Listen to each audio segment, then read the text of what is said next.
کیا کرتے ہو آپ؟ میرا دہی کا کام ہے. اچھا، یعنی کہ دودھ دہی کا کام ہے آپ کا؟ نہیں، میرا دھوکہ دہی کا کام ہے. یار آپ کو شرم نہیں آتی؟ آپ لوگوں کی حق حلال کی کمائی کھاتے ہو. ہاں، حق لال کی کھاتا ہوں نا، حرام کی تھوڑی کھاتا ہوں. ویل ڈن، تالیاں ہونی چاہیے یار. کیوں کرتے ہو یار اس طرح کا کام؟ میرے مشرق ناپاک نے مجھے اس کام پہ لگایا.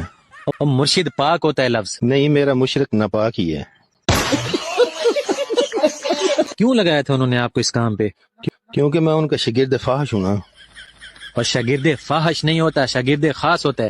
نہیں، میں شاگرد فاحش ہی ہوں. فیملی دیکھتی ہے ورنہ میں ایسے اچھا، ہاں، میرے مشرق ناپاک کا قول نامراد ہے. اگر زندگی میں کامیاب ہونا چاہتے ہو تو لوگوں کو دینا سیکھو. نہیں ساروں کے یہاں کچھ تو تو آپ کون سا لوگوں کو دے رہے ہو؟ آپ الٹا لوگوں سے لے رہے ہو نا. بھائی جان، آپ نے میری پوری بات نہیں سنی. انہوں نے آخر میں دھوکہ دینے کی بکواس کی تھی.